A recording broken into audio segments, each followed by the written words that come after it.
The morning sun cast a warm golden hue over the city, illuminating the glass windows of Greenwood First Bank. It was a bustling Monday, with customers streaming in and out, their polished shoes clicking against the pristine marble floors. Among them, a frail yet dignified old man stepped inside. His deep brown skin was lined with wrinkles, each one a testament to the years he had endured. Samuel Carter, dressed in a neatly pressed but modest gray suit, clutched a worn leather wallet in one hand and a wooden cane in the other. His slow but steady steps carried him toward the counter. A few heads turned toward him, some with mild curiosity, others with indifference. However, one man at the far end of the bank's grand lobby took particular notice: William Grant, the branch manager, a man in his mid-50s. William had built a reputation for being efficient, firm, and, though never openly admitted, selective in his treatment of customers. He prided himself on maintaining a certain standard in his branch. And in his eyes, the elderly black man now standing in line did not fit that standard. Samuel finally reached the counter and offered the teller a kind smile. "Good morning, miss. I'd like to make a withdrawal, please," he said, sliding his identification and bank details forward. His voice, though soft, carried the weight of someone who had seen the world change in ways both good and bad. The young teller, a nervous woman in her early 20s, glanced at his papers. "Of course, sir," she said, but before she could process the transaction, a voice cut through the air like a blade. "Is there a problem here?" William Grant had approached, his sharp gaze fixed on Samuel. The teller hesitated. "No, Mr. Grant, he's just making a withdrawal." William snatched up the documents and scrutinized them. Then, he looked down at Samuel, his lips curling ever so slightly. "Mr. Carter, is it? You must understand, we have protocols to follow. A large cash withdrawal from someone like you raises concerns. Are you sure you even have an account here?" Samuel's expression remained composed, but there was a flicker of hurt in his eyes. "Yes, son, I've banked here for years," he replied, his patience unwavering. William smirked. "Do you even know how much is in your account?" The words carried an air of condescension, making the surrounding customers shift uncomfortably. Samuel took a deep breath. "I believe I do, and I believe I have the right to access my own money, just like anyone else here." But William had already made up his mind. With a theatrical sigh, he turned to the teller. "Decline the request. We can't risk fraud today." Then, to the security guard near the door, he added, "Make sure this gentleman leaves." A hushed silence fell over the bank. The security guard hesitated, clearly conflicted, but when William shot him a glare, he stepped forward. "Sir, I'm going to have to ask you to leave," he said reluctantly. Samuel's hands tightened around his cane. Not in anger, but in quiet disappointment. "I see," he murmured. Without another word, he turned and walked toward the exit, his dignity intact despite the humiliation. As the heavy glass doors swung shut behind him, he took one last glance at the grand building he had once trusted. He had no idea that the man who had just humiliated him would soon face a reckoning he could never have imagined. Samuel Carter sat on a bench just outside the bank, the cold metal pressing against his weary body. He watched the city move around him, businessmen hurrying to meetings, young couples laughing over coffee, mothers pushing strollers. Life continued. Indifferent to his humiliation, he let out a slow breath, gripping his cane a little tighter. He had seen worse, much worse. His mind drifted back to his childhood, to the small, segregated town where he had grown up. He remembered the signs that told him where he could and couldn't sit, the cruel eyes that judged him before he even spoke. He had fought his way out of that world, working tirelessly so that his son, Michael Carter, would never have to endure the same struggles. Michael. A flicker of something unreadable crossed Samuel's face. It had been years since he had last seen his son. The boy he had raised, the boy he had loved with every ounce of his being, had long since become a man he barely knew. The last time they had spoken, Michael had been on the cusp of greatness, rising in the corporate world. Samuel had been proud but had also sensed the growing distance between them. And then, one day, the calls stopped, the letters went unanswered, and now, unbeknownst to William Grant or anyone else inside that bank, Michael Carter was the man at the very top of it. Samuel closed his eyes. He didn't need an apology. He didn't need justice. He had learned long ago that the world rarely granted those things to men like him. But part of him wondered, did his son even remember him? Inside the bank, a young teller glanced at Samuel through the window. Something about him seemed familiar. Then, a memory clicked. Her eyes widened. "Mr. Grant," she said hesitantly, "I think there's something you should know about that man you just threw out." William Grant barely spared the young teller a glance as he sorted through papers on his desk. "Unless it's about an actual problem, I don't want to hear it," he said curtly. The teller shifted uncomfortably. "Sir, that man, Samuel Carter, he's the father of Michael Carter." William's pen stopped mid-signature. For a moment, the words didn't register. "What did you say?" he asked. His voice suddenly sharper. She swallowed. "I just checked the records. Samuel Carter is listed as the father of our CEO." A cold sensation crawled up William's spine. That was impossible. The old man, he couldn't be. He bolted upright, his heart hammering against his ribs. If this was true, he hadn't just denied service to some random customer. He had publicly humiliated the father of the most powerful man in the company. Without another word, he rushed out of his office.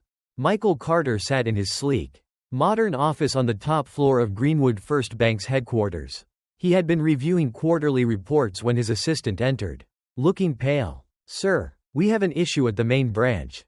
Michael barely looked up. "What is it?" She hesitated. "It's your father. He was just denied service. Publicly. By the branch manager, William Grant. For the first time in years." Michael felt his composure crack. He froze. Then, slowly, he set down his pen. "My father?" he repeated, his voice dangerously quiet. "Yes, sir." And there were some harsh words.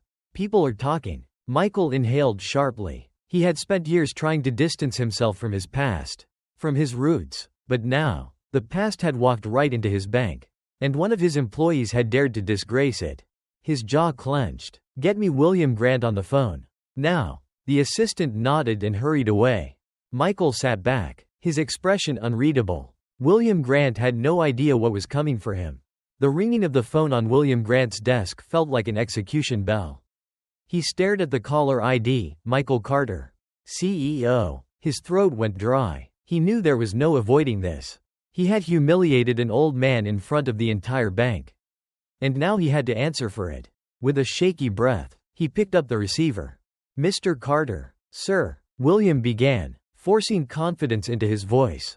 "Is it true?" Michael's voice was quiet, almost eerily so. William hesitated. "Sir, is it true that you denied service to an elderly man in my bank? That you publicly humiliated him?" Michael's voice remained measured, but there was something cold in his tone. Something dangerous. William scrambled for an explanation. "Sir, I was simply following protocols." The man looked questionable. "We have to be careful about fraud." A sharp intake of breath on the other end cut him off. Then, in a voice filled with restrained fury, Michael said, "That man is my father." William's world came crashing down. He opened his mouth, but no words came. The silence stretched unbearably. "Clear your desk," Michael finally said. "You're fired." "Sir, please," William pleaded, his voice cracking. "I want you out of my bank in the next 15 minutes. If I hear of you setting foot in another branch of this institution, I will personally make sure you never work in finance again." The call disconnected. William sat frozen in his chair, staring at the phone in disbelief. He had always been untouchable in this bank, always been the one with authority. And now, in an instant, he was nothing. Meanwhile, Michael stood in his office, gripping the phone so tightly his knuckles turned white. His mind was a storm of emotions, rage, guilt, shame. Without another word, he grabbed his coat and headed for the main branch. His father was out there somewhere. And for the first time in years, he needed to see him. William Grant stepped out of his office, his face pale as the blood drained from it. His secretary watched in shock as he moved toward the door. "Mr. Grant?" she asked hesitantly. William didn't answer. He kept walking, feeling the eyes of the staff on him. Whispers filled the air. News spread fast. The powerful, untouchable branch manager had just been dethroned. He stormed outside, his mind racing. His entire career had just crumbled in the span of one phone call. His reputation, his position, his authority, it was all gone. As he reached his car, he pulled out his phone, dialing a number with shaking hands. "Margaret," he said quickly as his wife answered. "Listen, something's happened." I heard." Her voice was ice cold. "Do you have any idea what you've done?" "It was just an old man," William snapped, his frustration bubbling over. "How was I supposed to know he was the CEO's father?" "Just an old man?" Margaret's voice rose. "William, people are talking. Your name is everywhere." The bank issued a statement. "The CEO is furious. Do you understand what this means? You didn't just lose your job. You destroyed us." "I can fix this," William insisted, though his confidence wavered. "No, you can't," Margaret shot back. "I can't do this. William, I won't go down with you." William felt his stomach drop. "What are you saying?" "I'm leaving," she said simply. "You've made your bed. Now lie in it." The call ended. William stood in the parking lot, phone still in his hand, staring into nothingness. Everything he had built, everything he had taken for granted, was gone. Michael Carter arrived at the park where his assistant had told him his father had gone. It was a quiet place, with oak trees stretching their arms toward the sky and benches lining a cobblestone path. And there, sitting alone, was Samuel Carter. Michael hadn't seen his father in years. He had imagined this moment 1,000 times. But now that he was here, words failed him. His father looked older than he remembered, the lines on his face deeper, his body thinner, but there was still a quiet dignity about him, the same presence that had once made Michael feel safe as a child. Slowly, he approached. "Dad," he said softly. Samuel looked up, his dark eyes studying his son for a long moment. There was no anger there, no resentment, just silence. "I heard what happened at the bank," Michael continued. I fired him. The man who treated you like that.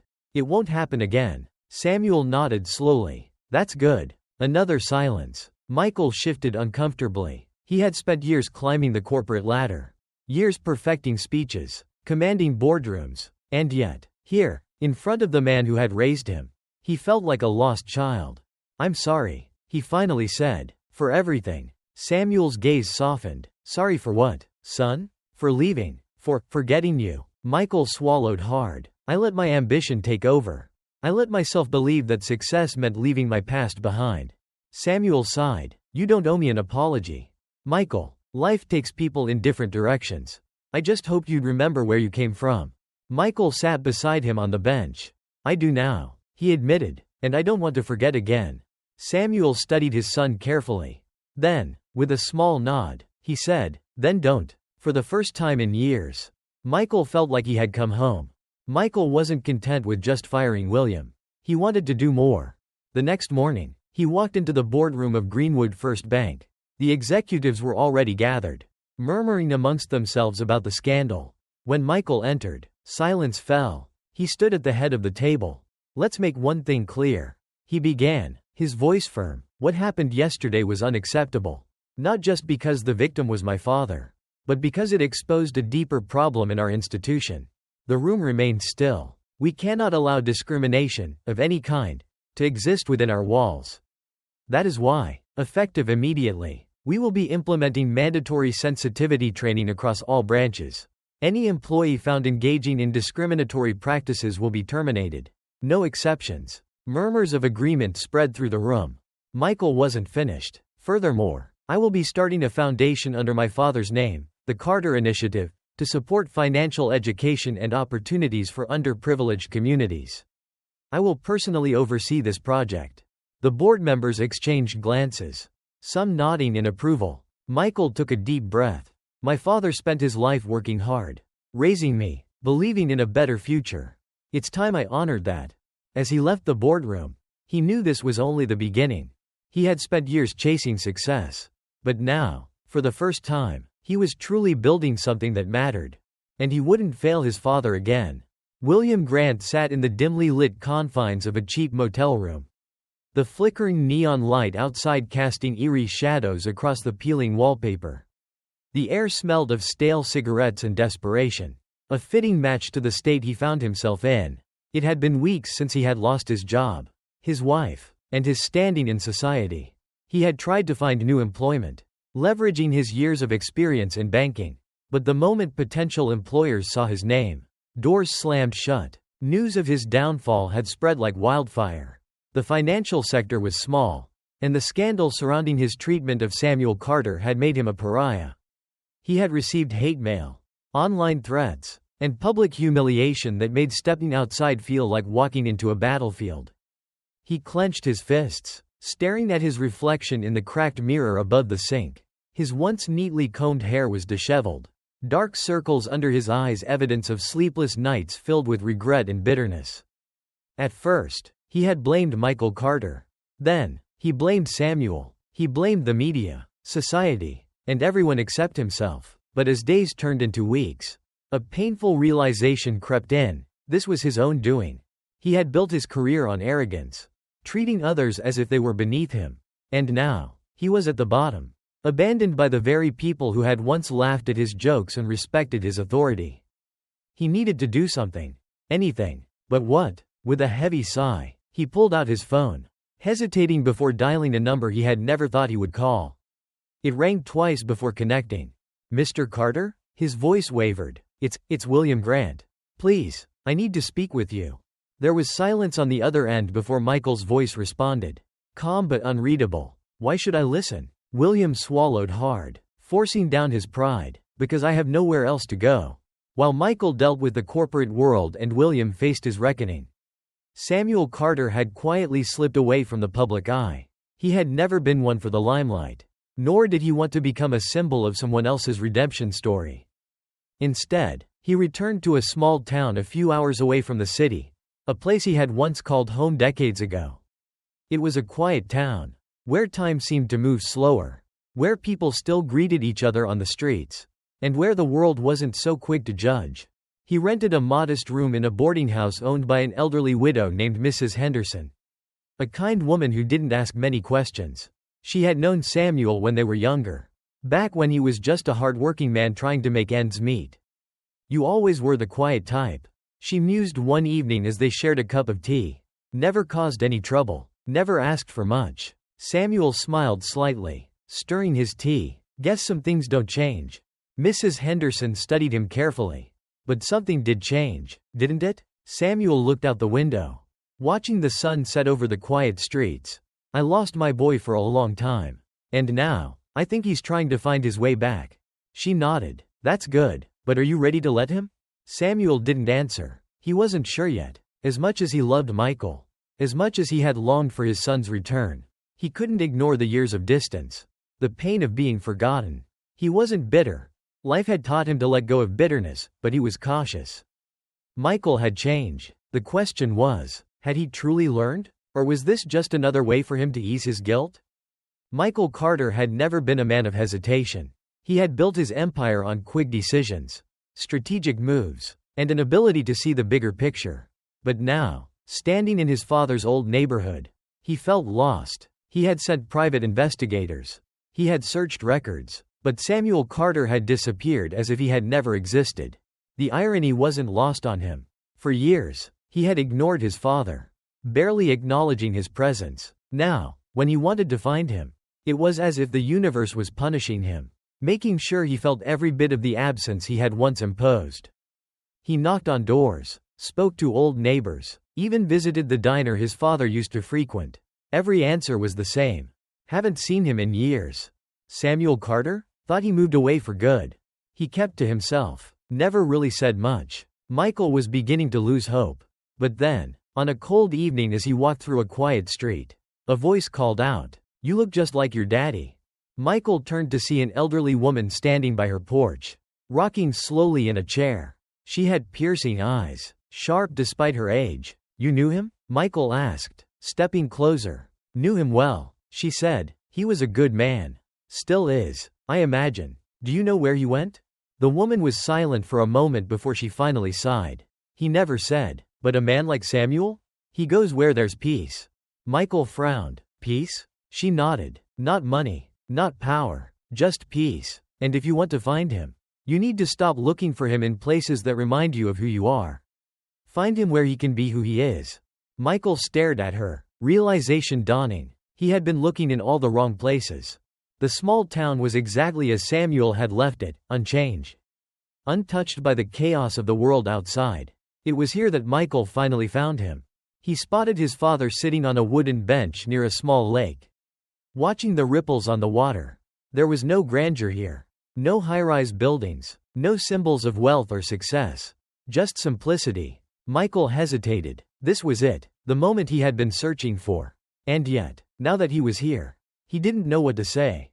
Samuel spoke first. Took you long enough. Michael let out a soft chuckle, his heart clenching at the familiar tone. I wasn't looking in the right places. Samuel nodded but didn't look at him. That's always been your problem, son. Michael sat beside him. I know. He exhaled, staring at the water. I've spent my whole life chasing something. I thought success meant never looking back. I thought it meant moving forward, no matter what. And now? Michael swallowed. Now, I realize that success means nothing if I lose the people who made me who I am.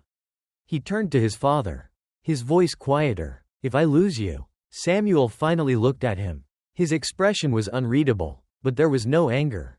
Just time. Time that had passed. Time that could never be reclaimed. And time that still remained. I don't need your money, Michael, Samuel said. I know. I don't need you to fix anything. I know that too. Samuel studied him for a long moment before sighing. So why are you here? Michael's voice was steady. Because I don't want to lose my father again. Samuel didn't answer right away. Instead, he turned back to the water, watching as the setting sun cast golden reflections across the surface. After what felt like an eternity, he finally spoke. Well, I'm still here. It wasn't an acceptance. It wasn't a full embrace. But it was something. And for Michael, it was enough to start again. Michael Carter sat beside his father on the wooden bench, the scent of damp earth and lake water filling the evening air. The town's quiet embrace was unlike anything he was used to, far from the honking cars, the boardrooms filled with suits and ties, the endless chase for the next success. Here, everything moved slower, as if time itself had learned to be patient. Samuel sat with his hands folded over his cane, his gaze lost in the rippling water. Michael had expected a more emotional reunion, anger, accusations, or even relief. But instead, his father had remained reserved, neither rejecting him nor fully welcoming him. Michael had spent his life making things happen. If there was a problem, he found a solution. If someone resisted, he convinced them. But with his father, there was no business strategy, no negotiation that could force the outcome he wanted. I never meant to stay away for so long, Michael finally said, his voice quiet. I thought success meant proving that I could stand on my own. That I didn't need to depend on anyone. Samuel didn't turn his head, but there was a shift in his expression.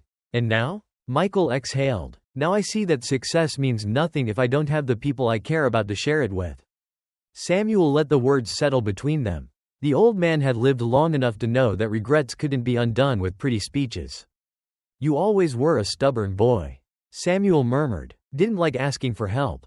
Thought the world was something you had to conquer, not something you had to understand. Michael nodded, his throat tightening. You taught me to work hard, to never make excuses. Samuel glanced at him. I taught you to be strong, son, but I never meant for you to walk away from the people who love you.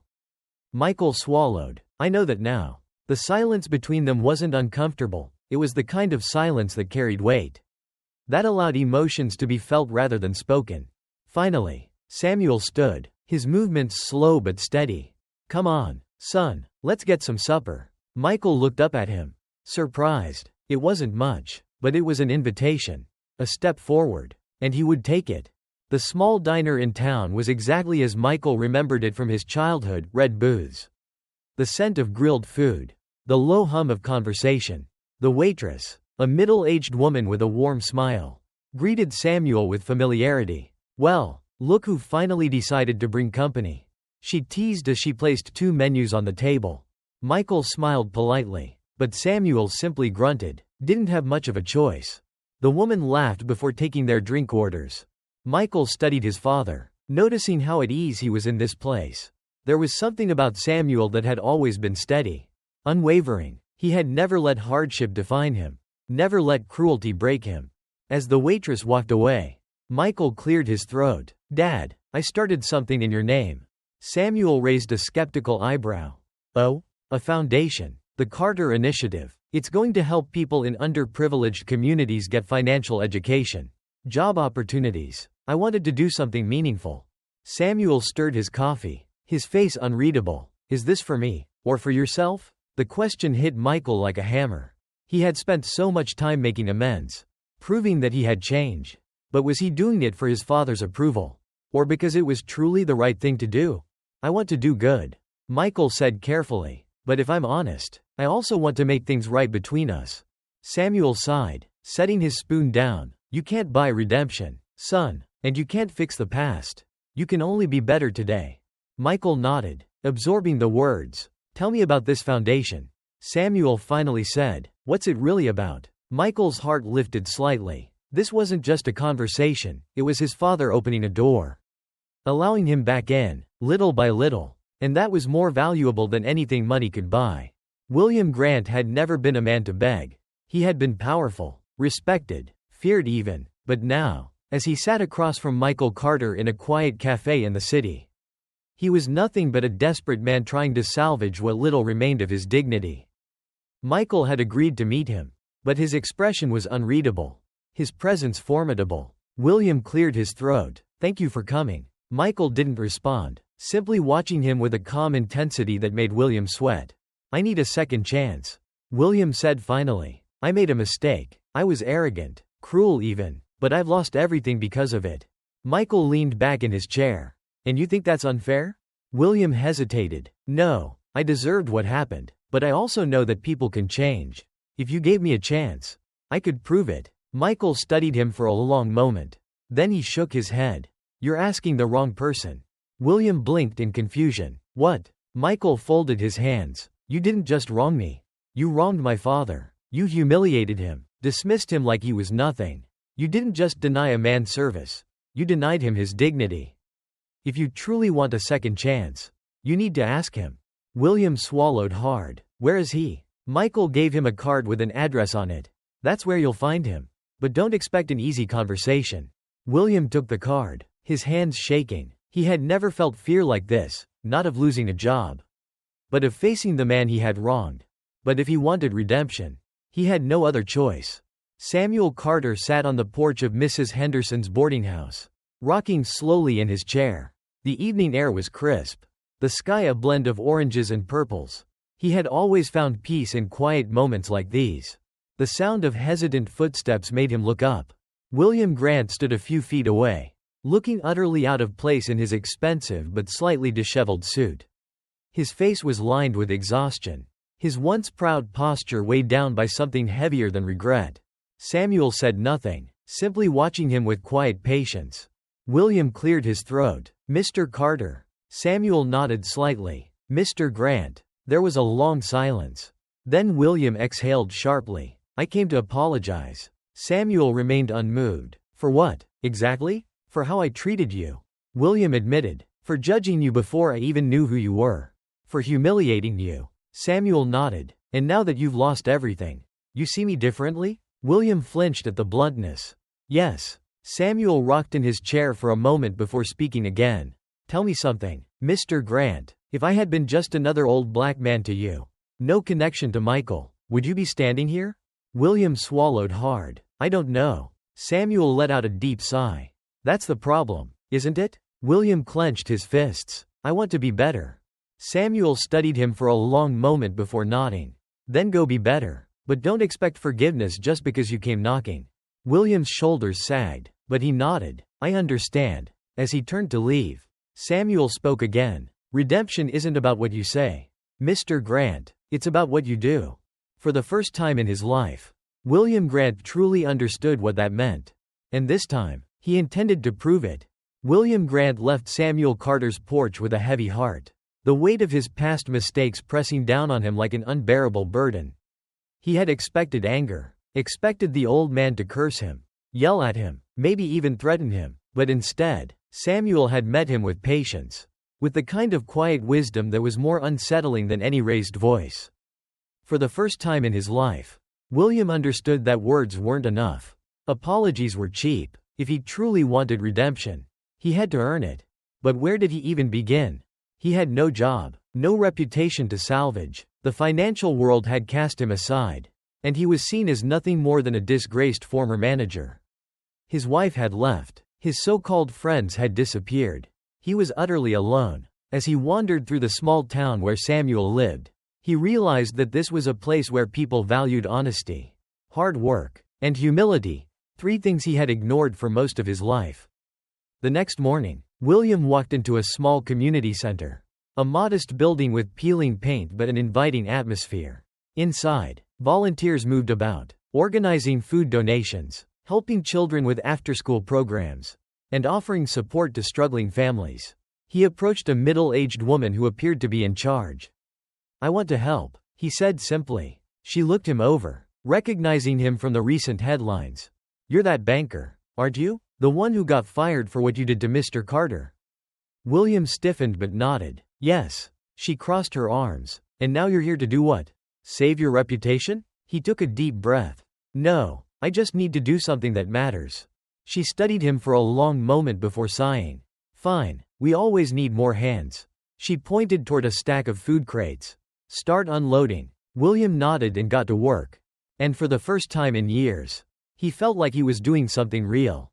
Back in the city, Michael Carter was pouring everything he had into the Carter Initiative. His father's words still echoed in his mind. "You can't buy redemption, son, and you can't fix the past. You can only be better today." He wanted this initiative to be more than just a corporate-funded charity.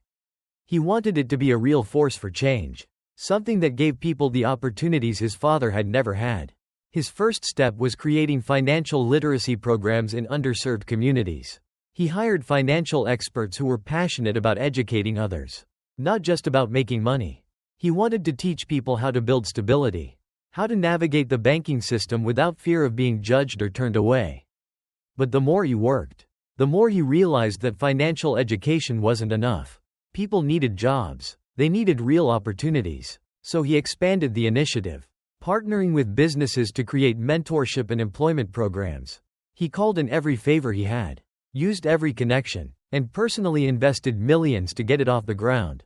The media took notice. Some saw it as a redemption arc for a CEO who had once turned his back on his roots. Others praised him as a visionary. But none of that mattered to Michael. What mattered was that for the first time, he was doing something that felt right. And he hoped his father would see that too. Samuel Carter had spent his life working hard, never asking for much. He had never wanted to be in the spotlight. But now, his name was attached to something far bigger than himself. The Carter Initiative was growing. And though he had initially kept his distance, he found himself drawn to the impact it was making. He saw young men and women gaining opportunities they had never dreamed of. He saw families learning how to save, how to build a future. And he saw his son, his boy, standing at the center of it all. Not as a banker, but as a man finally using his power for something more than himself. Michael invited him to the official opening of the Carter Initiative's first training center. Samuel hesitated at first, but Mrs. Henderson, who had become something of a friend in the small town, nudged him. "You ought to go," she said. "Your son's trying, Samuel, and not just for himself." So he went. When he arrived, he was stunned to see a massive crowd gathered.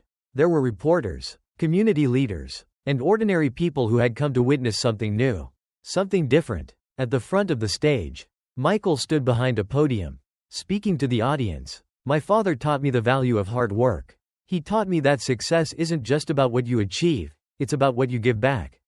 He paused, scanning the crowd, and then, his eyes met Samuel's. "This initiative is not about me. It's about people like my father, who gave everything so their children could have more. It's about making sure that no one is turned away. No one is made to feel less than they are. Because dignity should never be a privilege."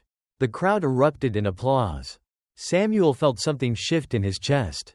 Something he hadn't allowed himself to feel for a long time. Pride. And maybe, just maybe, hope. The night after the ceremony, Michael and Samuel sat together on the rooftop of a small building overlooking the city. The air was cool, the stars bright against the dark sky. Michael handed his father a cup of coffee. "Not bad for a banker," Samuel said with a small smirk. Michael chuckled. "I'm trying." They sat in silence for a while before Samuel finally spoke. "You did good, son." Michael turned to him, surprised. Samuel met his gaze. "Not just with this initiative. With yourself." You could have spent your whole life running from where you came from. But you didn't. You came back. And that means something. Michael felt a lump form in his throat. I don't want to lose you again. Dad. Samuel nodded slowly. Then don't. It was a simple statement. But it meant everything. For the first time in years, Michael felt at peace. He had spent so long chasing a future that he had nearly lost sight of his past. But now, he understood. The future wasn't just something you chased. It was something you built, one choice at a time. One action at a time. And this time, he was building it the right way. As the city lights flickered below them, father and son sat side by side. Not as strangers, not as distant figures, but as family. And this time, neither of them was walking away.